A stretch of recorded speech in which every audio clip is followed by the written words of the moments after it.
बाथ्रा थाइबानि लारु इलेक्शननि दिना जेने तेने बाज्रेद बुज्रेद जोबनानै थांबाय दा गोसोखौ दुब दाब दाब मोननायखौ थाजिम खालामनो थाखाय आं दसे ओम खालामनोसै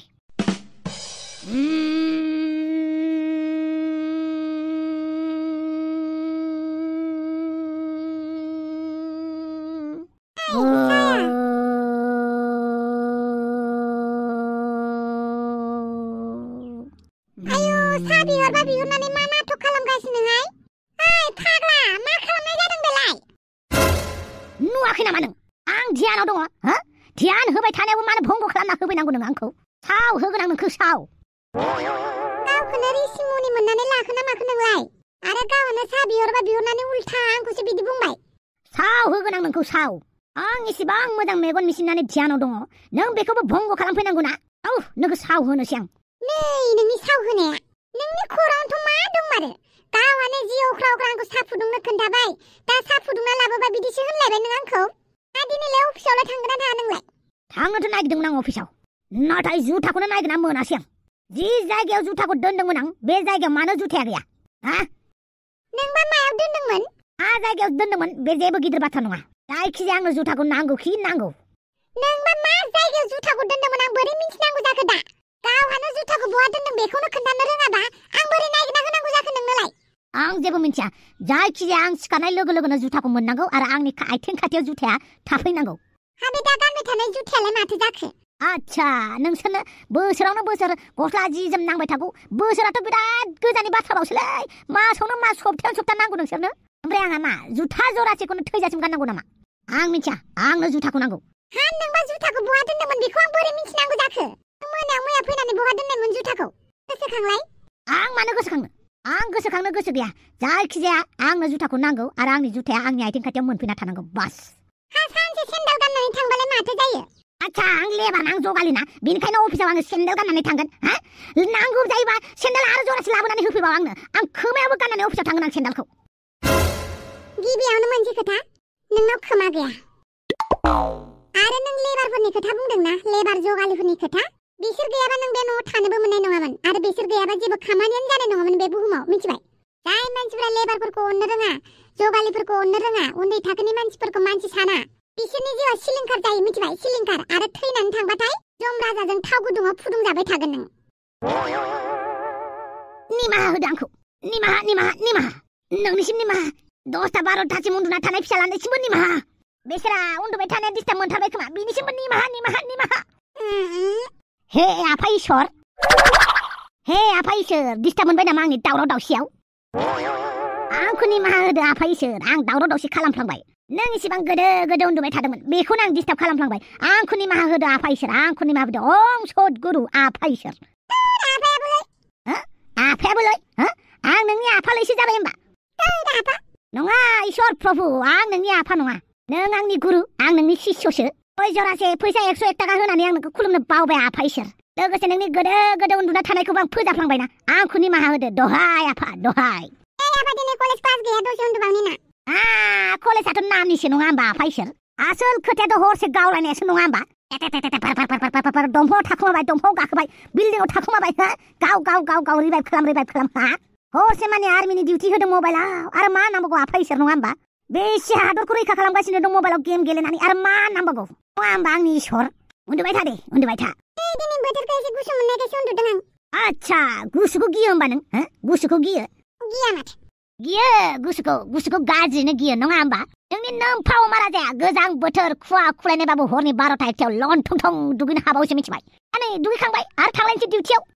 गावनि दायथ'खौ फालिनो थाखाय नोंसोरखौ जाहोनो थाखाय नोंसोरखौ फिसिनो थाखाय गोबां फुंनि सानजौफुसिम उन्दुहोनो थाखाय बेफोरनि डिउटि मावहैनोसै आरो आंहा मा गोब्राबैबाय थाखो साखौ लोंगोना लोङा नै गुसु जाजोबनोसै र महारानि थांगौ साया जोबोरैनो गुसु जाजोबथारबाय नङा होमबा महारानि बे आफायाबो दिनै मानसि दावरावलै इलेक्सनफोर लानानै बिराद गरम जाबाय नामा बेलाय निमाहा आंनि गोसोमनि महारानि निमाहा नों इसिबां मोजां साहा फुदुंनायखौ आं लोंनो रोङासै नों इसिबां खस्थ' खालामनानै साहा फुदुंनायखौ आं गुसु जाहोबाय बरफ बायदि गुसु जमाय होलायबाय आं ओइ फाग्ला लोंनोबा लोङाबा था बेवहाय नाटक खिथिबाय थानाङा निमाहा आं नाटक खिथिफ्लांबाय निमाहा होदो आंखौ निमाहा आं गाज्रिनो नोंखौ साहा फुदुंहोनानै साहाखौ गुसु जाहोलायबाय आंखौ साजा होदो आं पापि आं सुनि आं रायखस आं महाबिकास आं नरकासुर आंनो राबन आंनो रायखस आंनो दानब आंखौ साजा होदो आंखौ निमाहा होदो गसाय मा जालायगासिनोलै मामोन बियो अमा राजा जेबो जायाखैहाय मानो जायाखै माबा मोनसेथ' जाथारदोंलै माबा मोनसे जादोंबाबो जायाखैबाबो मानो नांगौ नोंलाय अखा नायबानो गुरुब्ला मानो नुजाफैलायखो नोंलाय दासो फुं जाथारदोंमोन बेवहायबो जाथार नस्थ' खालामफैलायबायना नों अमा राजा नों आथिं हमाखैमोन होनलाय हांग्रिमोन दिनै जेबो नङाहाय बेफोरलाय आरो एसे एनैयालाय बयनावबो जाखायो जायालै हांग्रिमोनदि गासैनिबो न'खरा बिदि जाया जोंनाला माथो आथिं दांला दांलि गैयालाय जोंनाव जायो जोंनि खानानाव गोदो गोदाय अन्थाइ जुगनिफ्रायनो लन्थं मुगानिफ्रायनो सोलिबोखानाय बे नेमखान्थिखा हौवाफोरा खामानियाव थांबा हिन्जावनि आथिंखौ खुलुमनानै थांनांगौ गोदो जोंहानि आबौआबो आबैनि आथिंखौ खुलुमनानै थाङोमोन हाजिरा मावनो थांनायनि सिगां आरो आफायाबो आइनि आथिंखौ खुलुमनानै थाङोमोन आरो आंबो थाङो आरो आंनि फिसालायाबो देनां आंनि बिहामजोनि आथिंखौ खुलुमनानै खामानियाव थांगोन बेथ' नंगौ हिन्जाव मानसिफोरखौ सनमान होनांगौ नाथायबा मा नाथाय दन नाथायसनि बेलाय गोदोबो आथिं खुलुमोमोन दाबो आथिं खुलुमगोन इयुनावबो खुलुमबाय थागोन जोंनि खानदानि हौवाफोरा हिन्जावफोरनि आथिंखौ खुलुमबायानो थागोन ओमफ्राय मानो फैदोंमोन नोंलाय जोंहानावलाय दहाय आफा सिखारबाय माथो सिखारबाय आंना इसरा सिखारबाय दहाय आफा इसर सिखारबाय आं नोंखौ बरायनोसो जि बावनानै दंथारो इसर आंखौ निमाहा होदो दे पे पे पे पे पे पे पे पे पे पे पे जै इसरा सिखारनायनि सिखारथ'वाखै माथो खिनोसो ओंखारदों आंना इसरा खिनो ओंखारदों नङा होमबा खिथौबो सुना हैनांसिगौ नङा होमबा इसर आफा मानो बिदि बुङो हादरनि उन जोलैफोरानो बिदि गोबाव उन्दुबा बोरै जानांगौ जाखोब्रा हादरनि उन जोलैफोर ना देनां हादरा बिसोरनि समाव उन्दुलायनायनिसो बादायलायनाय जागोन मिथिबाय उन्दुलायनायनि सोर बेसेबां उन्दुनो हागोन सोर बेसेबां मबाइल सलायनो हागोन बेफोरखौसो नायबाय थागोन मालाय मा मावगासिनो मा दागासिनो फात्ता गैया बेहा मोनसेबो खामानियानो दाबो जानो रोंला खिनाय हासुनाय गेम गेलेनाय बास जानोसै आफा आंबो इउटुबार इउटुबारखौनो जा बयबो क्लास 5 फरायनानै क्लास 10 फरायनानै बयबो इउटुबारखौनो जादो बयबो टिकटकार जादो रिल्स बानायग्रा जादो बयबो ससियेल मिडियायावल' ओंखारबाय थाग्रा जादो देनां फैबाय थानाय समफ्राव बयबो ससियेल मिडियायाव ओंखारजोबोबा रावबो जेबोखौनो रोंनाय जानाय नङा ना मिस्ट्रि खामानि रोंगोन ना इन्जिनियार जानो हागोन ना डक्टर जानो हागोन ना नार्स जानो हागोन ना पाइलट जानो हागोन ना ट्रेन ड्राइभार जानो हागोन रावबो खामानिखौनो मावनाय नङा खालि ससियेल मिडियायावल' थाबाय थाबा मा रोंगोनलै सोलोंथाइनि फारसे रावबो जेबोखौनो रोंनाय नङा जोंनि बर' मानसिफ्राथ' उन्दैयावनो हाबा जानानै दासो गोदान इउटुबार ओंखारसोदों बापरे खालि इउटुबावल' खालि फेसबुकावल' हादरनि फारसे हारिनि फारसे साननाय रावबोआनो गैला होनबाबो जेबो नंला गुबुन हारिखौनो नाय बर' हारिखौनो नाय गासिबो एखे जाजोब्बाय गासिबो ससियेल मिडियायाव थाग्रा जाजोब्बाय बेफोरबायदि उन जोलैफोरा गथ'फोरा गासिबो ससियेल मिडियायाव सोरबा डान्सार जाबायनो सोरबा एक्टर जाबायनो सोरबा एक्ट्रेस जाबायनो सोरबा गायक जाबायनो गासिबो जाजोब्बाथाय सोलोंथाइखौ सोर लागोन हारिनि फारसे सोर सानगोन हादरनि रांखान्थियारि बागै सोर सानगोन हादरनि इक'नमिकआबो बोरै जौगागोन बोरै गुबुन हादरफोरबायदि जौगागोन बेफोरबायदि साननो गोरों मानसियानो उजिनाय नंला बायदि मोनबाय आं फैबाय थानाय समफ्राव गासिबो जुदि इउटुबार जाजोबोबा ससियेल मिडियानि इनफ्लुएन्सार जाजोबोबा गासिबो सिंगार गायक जाजोबोबा एक्टर एक्ट्रेस जाजोबोबा सोर मावगोन हादरनि जानानै सोर सानगोन हादरनि इक'नमिकनि बागै सानगोन सोर गासिबो जुदि मोसालाजोबोबा नंगौथ' आरो फैबाय थानाय समफोराव डाक्टरानो गैयासो जागोन खोमा फरायनोनो गोसो जालाना दानि गथ'फोरा अबेसे सोरबा जानाया जायो आरो दे जोंहाना फिसाजोआ हले बिराद फरायो नाथाय फरायनायाव सासे सानैयाल' जाबा जायाना दा जिबायदि नुदों मानसिफोरा ससियेल मिडियायावल' ओंखारो गैला भबिष्यतआ दे आं पाइलट जागोन इन्जिनियार जागोन डक्टर जागोन आं खिनोसै इसोर खिथां सा लोंनोबा गुदुं खालामना लायनोसै आं दिनै सा लोङा आंनि जुथाखौ मोनागौमानि आं सा लोङा मालाय जुथायानो गोमालायबाय नामा नोंना ना बेवायासो खावनानै लांलायबाय नोंनि जुथाखौ आच्छा बारु थाइबानि लारु मानो फैदोंमोन नों जोंनाव जौ गिसि दं होननाय खोनानायखौसो फैदोंमोनलै आं नैबे न'आ एमएलए अमा राजानिसो न' बेवहाय जौनि जेबो जायगा गैया नङा माथो माइब्रानि जौ संनानै दोननायानो आङो बैसागुनि जौ संनायानो दाबो दङ बेखौ लांनो फैदों आं लानानै सिरि थां मानोथो दावराव जानानै थांनांगौ जाखोब्रा आंलाय आरो आंना नोंनि बायदि रागा जोंनाय स्वभाब गैयालै मिनिसुला मानसि मिनिबाय थागोन मानो होनोब्ला दान्दिसेनोल' जौ जानांगौ लोंनांगौ रंजानांगौ सानसेबाबो थैखानांगौ जौ लानो फैदों ना नों थां जौ लानानै थांगोनब्रा आं नोंनि मिनिनायखौ नेयाखैना आंनि बिखुङाव जुदि बोरसि गिदिर होनानै आंखौ सोर फिदिंबाबो ना आं नोंनि खाथियाव मिनियाब्रा नोंनि मिनिनायाव मालाय बबा सना गयोब्रा मिनिबा सना गबा दोन मोनसे बेलेग खोथामोन नोंखौ जबरदस्ति मेवथुनानै बेबो मिनि होगौमोन आं नों मिनिबा गेसाव-सावसो मोनामो मानो मिनियोब्रा आंलाय नोंखौलाय हाग्रिमोनदि बेनो जौखौनो हरनाङा नों होनबानो जागोन नामा आंहा लिंहरखादों नोंखुनजोनोबो नांगौनो मा जौजों बिखुनजोखौ बुरखायलायनोसै नामा नों मा सानो सानदो जायखिजाया जौ लानानैसो थांगोन आं जुदि हराबालाय हाग्रिमोनदिया हरगोन ना नों मानिसो रागाब्रा आं भटखौ नोंनावनो होदोंब्रा नंगौ नामाब्रा नंगौथ' आरो ओइ हाग्रिमोनदि जौ गिसिजों अमा बेदर गोरानखौबो हरफादेरबायनो होद दहायनिफ्रायनो बुंनांगौ ना बिदि होमबाथ' आं देराखासिगोन ला ला ला ला लो लो लो ला मानसिना थारानो दोंसे जबाय बायदि मोनबाय आं मा थार दोंसेल' जनो थारानो गैखाया बेनाव दे जिरायथ' जौखौ सेरनानै लाना फैनि दे माबोरै बेफोरबायदि जानानै फैखो मोखाङालाय मानो दागि गोजा आंखौ सखनद्रा होननानै बुनानै हरदों सोर बेलाय आंनि फिसालाखौ सखनद्रा होननानै बुनानै हरग्राया गामिनि नामालाय मा माइनावफुर होननानै बुङो गामिनि नामखौ इसिबां गोहो जाबाय बे माइनावफुर गामिनि मानसिफोरा आंनि फिसालाखौ इसिबां बेफोरबायदि खालामनानै हरनो नोंहालाय मा दाय मावनानै लाहैनायमोन आंखौ दाय मावनायसो नुबाय होमबा गावनि फिसालाखौ बिदिसो सानो होमबा नों दाय मावाबाबो आंनि फिसालाखौ मानो सखनद्रा साजायनानै बुनांगौ गारनायाव गैया रावखौबो गारा गारनोबो नाङा आंखौ इसोर ओरैबायदि बुदों मानि थाखाय बुदों माबा मोनसेथ' दाय मावदों नोङो नङाबा गामिनि रायजोफोरा नोंखौ ओरैनो बुवाना आं आंनि गोसो थोनाय सिख्लाखौ बुरखायनोसो थांदोंमोन दा बेखौनो गामिनि मानसिफ्रा सिख्ला खावनो फैदों होननानै आंखौ बुदों बिदिसो जादों होमबा र' खबर लाहैनि आं गामिनि मानसिफोरखौ साफा जेलनि ओंखाम जाहोहैगोन आं दे आयै नोंसोर मा खालामबानो जाबाय जागोन दे थफिराम फिसा नोंखौ जाय बुदों गासैखौबो गारनायाव गैया नोंहालाय मानोथो बेफोरबायदि असिनाखि गामियाव थांनांगौ हिनजाव नांगौ नालाय थांदोंमोन आरो आंहाबो हाबा जानो बैसो जाबायना बेनिखायनो आङो गोसो थोनाय सिख्लाखौ बुरखायनो थांदोंमोन आरो दे जाबाय नैबे नोमा थासान्दियाव जेबो जिंगासि नाङा थौ बिफा एसे खबर लाहैनोसै दे होमबालाय आदा दा माबोरै दं नों आदा माबोरै थानांगौ जाखोब्रा गामिनि मानसिफोरजों बुजानानै बिराद रागा जोंनानै फैदों आं आच्छा बाजैयालाय लाबोबा फैफायोमोन नाथाय आङो गामिनि रायजोफोरजों बुजानानै मानो लाबोनो आं गामिनि रायजोफोरजों बुजानानै हमना होनाय हाबाखौ आं लाया बेनिखायनो आङो गारबोथ'बाय साननैसोनि उनाव लायफिनगोन आं नों जिखौ मोजां मोनो बेखौ खालामबानो जाबाय आदा आरो टेक केयार बापावै मा एसे खस्थ'ब्रा हिनजाव गोसो थोनायाबो मा एसे खस्थ' हिनजाव लानायाबो आं देग्लायनि इलेक्सनाव देरहागोन ना जेनगोनहाय नोंनि बायदिब्ला नों मा सानो अमा राजाया देरहागोन ना आं देरहागोन बेखौथ' आं बुंनो रोंलालै दा सोरनि पार्टिया देरहागोनथाय रिजाल्टखौसो नेनानै थानोसै आरो अब्लाबो नोंनिफ्राय मोनसेसो आइडिया थागोन ना सोर देरहागोन आंगोला देरहागोन ना ट्रेक्टरा देरहागोन नों सोरखौ सानो बेखौ बुंनो हानाया एसे गोब्राबलै सिगांग्रो दुगा नों देरहागोन बै देरहागोन होननानै बुंनानै लाबाबो जारला जायोना नोजोर नाङो बेनिखायनो आं दा बुंथ'ला नोंलाय सोरखौथो सापर्ट खालामदों आंलाय नोंखौनो सापर्ट खालामदोंब्रा बेनिखायनोथ' नोंनि सेराव फैदों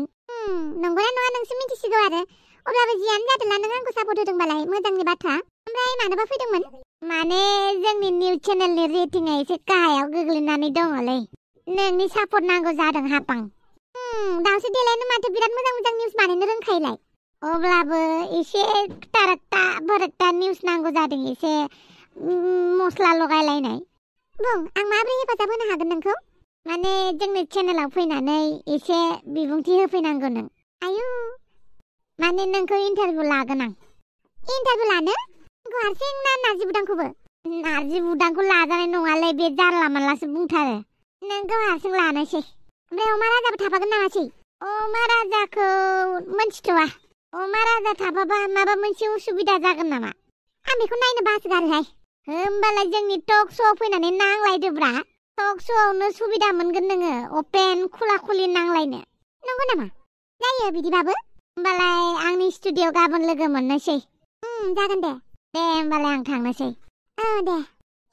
बे अमा राजाखौ टक श'आवनो थिगसे बखिनांगोन आंखौ फेजेननो नागिरग्रा बियो थावगालि आइ ओजों फैलाय आयै मानसियालाय गाबदोंसो ना मादोंमोनसै माथो मोखांखौ बोरैबा नुथारदों जेबो जायाखै आयै मा जेबो जायाखै नुबानो सिनायो आं जिराय दे बुं मा जादों जेबो जायाखै आयै मा जेबो जायाखैहाय बिमा जानानै आं मिन्थिया जाबाय दे बुं मा जादों सोरबा माबाफोर बुंदों नामा खोन्थालाय सोर मा बुंदों नोंखौ थांनानै दांहैनो आं आयै नों सैथो बाथ्राखौनो बुंदोंमोन एमाव राजाया मोजां मानसि नङा होननानै बेलाय नंखागौना एमाव राजाया मोजां मानसि नङा नोंसो फोथाया दा मा खालामलायखो बियो बुंलाय मा खालामलायखो एमाव राजाया नोंखौ सापर्ट होआखै आयै मालाय बिफाखौसो सापर्ट होदों बेलाय होखागोन ना बिफाया जेराव दं बेयाव सापर्ट होगोन ना बेखौनो नोंहा दुखु मोनबाय आयै नों आंखौ एम' राजाजों रायलायनो बादा होखायोमोन ना नाथाय आंसो मानियाखैमोन आं थिगखौनो बुङो मिथिबाय एम' राजाया मोजां मानसि नङा गावनि खोथाखौल' सानो होननानै पलिटिकेलनि खोथा नंबाबो नङाबाबो एम' राजाखौ गोसो थोखाना होननानै बुंखानायमोन आं नोंखौ दिनै बुजिबाय दा एम' राजाया माबायदि नोंखौ मोजां मोनग्रा मानसिबा बे नोंखौ सापर्ट होगौमोन हेफाजाब होगौमोन मिथिबाय जियानो जादोला एम' राजानिफ्राय गोजानाव था मिथिबाय आं बिनि नाम्बारफोरखौ ब्लक खालामजोबखाबाय मोजांनि बाथ्रा आरो मालाबाबो दारायलायखा जागोन दे आयै ओमफ्राय सासेयालाय बेखौ मिन्थिया आं बहा थांदोंथाय सानसेबो न'आव थानो रोंला बे मानसिया बहा बहा थाङोथाय दा मोनायाव मोजां खबर लागोन र' आं बेखौ गल'ल' नायबाय थानाङाहाय मिथिबायना आं फैसा होनानैसो लांगोन नोंनाव ओरैनो लांनो फैयाखैथ' आंबो नोंजे थिग गैलाय लाङाना ओरैनोबा दासान्दि बादामालि बिजनेसा बारा मोजां जायाखैलै माथो रावबो बायफैथाराखै सानि जिखौसो सोलाय गानोहाय सिंनि जिखौ एकदमबारे जिफ्लेलायनायबाबो गाननानै लायो माखासे सिख्लाफ्रा मिथिबायना बेनिखायनो बेफोरबायदि बादामालि बिजनेसफोरा बारा सलिया मिथिबाय होमबा मा खालामनांगोनलै मा खालामबा आंनि बिजनेसा मोजां जागोन खोनासं मा खालामबा नोंनि बिजनेसा मोजां जागोन नों जोंनि सोरबा बर' एक्ट्रेसफोरखौ एडभार्टाइज खालामनो होदो आरो नोंनि दखानखौ मिथिबाय आरो एक्ट्रेसफोरनि फटकफोरा बे बादामालिफोराव सिथाबनानै होबानो मालाय सिख्लाफोरा फसन जानानै बायगोन नंगौना नङाब्रा नङा जाबाय मालाय दखनाखौबा बेफोरबायदिनो एक्ट्रेसफोरासो एडभार्टाइज खालामो थिग बिदिनो नोंनि बादामालिखौबो एक्ट्रेसफोरखौ लादो आरो ओके मालाय गिदिर ब्रेन्डनिफोरा मालाय मडेलारफोरा नों एडभार्टाइज खालामनानै होयो थिग बिदिनो नोंनि बादालि कम्पानिखौबो बर' एक्ट्रेसफोरखौ खालामनो होदो बाल सोर सासे एक्ट्रेसाबा समायगोनलै मेल्ला एक्ट्रेस दं मेल्ला बर' एक्ट्रेस दं नों सायख'नानै होदोब्ला सोर एक्ट्रेसखौ मोनगोन आंगोबा फैसाखौनो एसे बारा होगोन मेल्ला एक्ट्रेस दङ बाल हेलेना दङ फुजि दङ मनालिसा दङ बिसोरनि बिथोराव सोरबा सासेखौनो लिंहरदो आरो नंगौ नामा होमबा आङो सासे खबर लानोसै नामा नोंनाव बिसोरनि नाम्बार दंना गैयाब्रा आंनाव गैया गैनायालाय नों नागिरबानो एडभार्टाइजनि खोथा बुंबानो बिसोरखौ मोनगोन ना नों बिसोरबा बारा माल एडभार्टाइज होगोन ना होआब्रा मानो होआ जानो दख'ना एडभार्टाइज होयोबालाय होजाबाय हेलेनायाथ' मेख्ला सादरबो एडभार्टाइज होयो ओमफ्राय बर' दख'नानिबो जि होयो फुजायाबो होयो मिथिबाय दे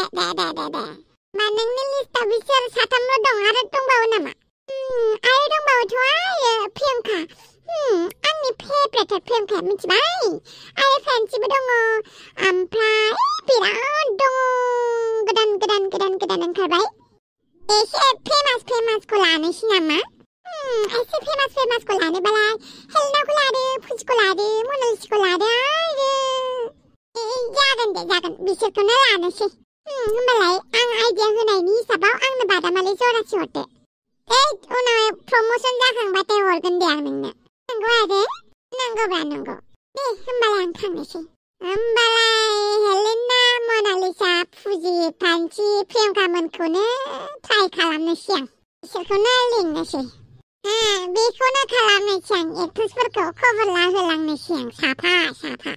सोरखौ मोनो नायनोसै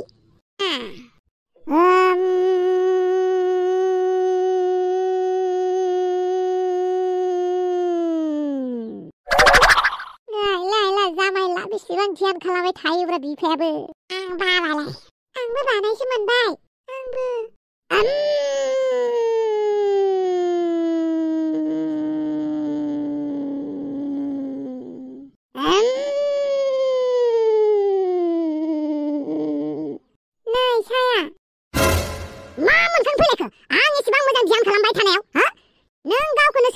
अप्सरा मोननानै लाखोना माखोब्रा आंखौ रेसिमुननि साननानै आंनि थफैसा खालामनायखौ भंग खालामबाय थानो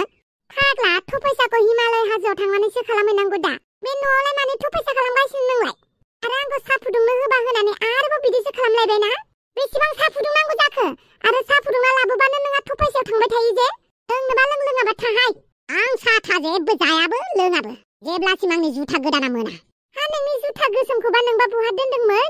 आंथ' नायगिरजोब्बाय माथो जेरावबो गैया बहा दोनदोंमोन बहा दोनाखै बियो जेबो मेटार खालामा जायखिजाया आंनो जुथा गोसोमखौ नांगौ बास महाराजा महारानिफोर बोरो आंनि जुथाया आं खना खनला नागिरजोब्बाय मोनाखै आफा आंबो नागिरजोब्बायलै आफा जेरावबो नागिरबाबो मोनाखै आरो महारानिफोरालाय आंबो नागिरबाय नाथाय जुथाखौनो मोनाखै आंबो नागिरदों आफा मोनाखै बहा मोनो नोंसोरलाय बहा मोनो मोसाया नोंसोरनि मोखां सेराव थाबाबो नोंसोर मोसाखौ नुवाब्ला जेब्लासिम मोसाया नोंसोरखौ अग्लि जाया नङा होनबा आं मोसाखौ सिनायखायोलै फाख्राख्रानो आं नुबानो सिनायखायो आच्छा थाइबानि लारु मोसा सिनायोबालाय आंनि जुथा गोसोमखौ मानो सिनायासै नोंसोर जुथाजों मोसाजों मोखाङा एखे नङाना आंनो जुथा नांगौ बास जुथा नांगौ आंनो ओइ फाग्ला नांदेरनाय इलेक्सन जोबनायनिफ्रायनो मानसियानो खर'आनो जुजाय गोजासै खोमा गावानो जुथाखौ बहा दोननानै लाफ्लांखो जोंखौसो दाय जाबाय थाबाय मैया न'आव सोर फैदोंमोनलाय इलेक्सननि थाखायनो मानसियानो जोबला माथो साफा फैबायानो थायो बेबा सोर गानलांखो आंनि जुथा गोदानखौ आं मोजां जायगायावनो दोनदोंमोन बेखौ मालाय मानसिया लानानै थांनो हाया गावहानो गोसोआव दङ जुथा दोननायखौ ओमफ्राय खोन्थानोबो रोङा आं मोनथिया गावानो जुथाखौ दोनदों गावानो मिथियो ओमफ्राय जोंनोबो खोन्थाफिना नामालाय बहा दोनदोंलाय जुथाया जों नागिरबाय थानो बाबाय बे जुथा आन्था नागिरनायानो नोंसोरो थैनायजों समान मोनबायना नोंसोरखौ जानो थाखाय नोंसोरखौ फिसिनो थाखाय आं जे जेथिंबो खारथिंबाय थायो मानसिफोरजों रायजाबाय थानांगौ जायो पार्टिनि मानसिफोरखौ बुरखायनांगौ गोनां जायो अपोजिट पार्टिखौबो नायनांगौ जायो बिसोरखौबो ताल लाबाय थानांगौ जायो मा खालामदों मा खालामाखै ओमफ्राय नोंसोर जुथा जरासे आन्थाखौ नोंसोर नागिरना मोनाना नोंबा बहा दोनदों जुथाखौ जोंलाय मा मिन्थिगौ गावआ दोननाय जायगाखौ खोन्थाबासो जों नागिरगौमोन जुथा दोननाया आंनि खामानि आरो जुथाखौ नागिरनानै नोंसोरो आंनिसिम लाबोनांगौ बास फाग्ला नांदेरनाय बांद्राय रोनावबाय थानांला गथ'फोरखौ इसेबां खस्थ' होनांला दहायनिफ्रायनो जुथा नागिरगासिनो दङ बेसेराफोरा आं मिथिया आंनो जुथा नांगौ बास जुथा थाहाय सा लोङोना लोङा आं मिथिथारा आंहा न'आव आइया लिंहरदों आइखौ नायहैनांगौ आरो नोंसोरबो जुथाखौ नागिरबाय थानांला फाग्लायाबा जुथाखौ बहा दोनखो बेखौ नागिरबाय थाबा मोनबावगोन नामा मोजां आंनो जुथा नांगौ बास नोंसोर आंनो जुथा नागिरना होनो हायाबा दिनैनिफ्राय नोंसोरनो आखाइ खरस थाइसेबो होआ आं मा खालामनानै जायो जाबानो जाबाय आलाय बिनि जुथाखौ बहा नागिरबा मोनबावगोनब्रा बहा दोनदोंबा बेबा जुथाखौ माथा गला खालामबायलै आंबो मिथियालै मा नागिरबाय जुथाखौ नागिरबा मोना जों माबा मोनसे खामानि मावनांसिगोन मा खामानि आनै जों गासिबो फैसा खांनानै आदानि थाखाय जुथा गोदान लाबोनानै होफैनांसिगोन नङाबा बियो जोंखौ मोजाङै थांना थानो होनाय नङा ये हुइना पाट लांजाय टेम्पाट पाट जोङो आफानि थाखाय गोदान जुथा मोनसेखौ लाबोनायानो मोजां जासिगोन फैसा निकालो सोर सोरनाव बेसेबां दङ आंनाव 500 थाखा दङ आंनाव 800 थाखा दङ ओमफ्राय नोंनाव बेसेबां दङ अफ्रिरानि आंनावबो 500 दङ आरो नोंनावलाय आंनाव थाइबा दङ आइसक्रिम जानो थाखाय थाइबा फैसा होदोंमोन आइया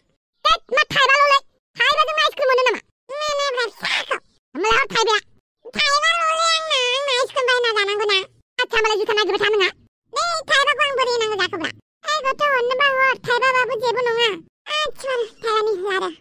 रायजोफोर भिडिअखौ जोङो एसे थाबैनो लाबोगासिनो दङ दे गुसुङैबाबो बिदिनो लाबोबाय थागोन बिनि उनावहाय एसे गुसुंबाय गोलाव जालांबाय थागोन आरो नोंथांमोननि खाथियाव मिनि होनो नाजाबाय थागोन ओमफ्राय नोंथांमोना जाय गोदान हाबफैदों भिडिअखौ साबस्क्राइब खालामनानै गालां आरो जाय नायबाय दङ कमेन्ट्स मोनसे होनानै गालांदो जाय पार्टिया सोरखौ देरहाजानो लुगैदों भट होबानो जाबाय दे फारसेथिं दङ जोंना मादै हाफां फारसेथिं दङ आंनि बिफा अमा राजा थ' नोंथांमोना जाय सोरखौ मोजां मोनो भट होबानो जाबाय जोंना मादै हाफाङा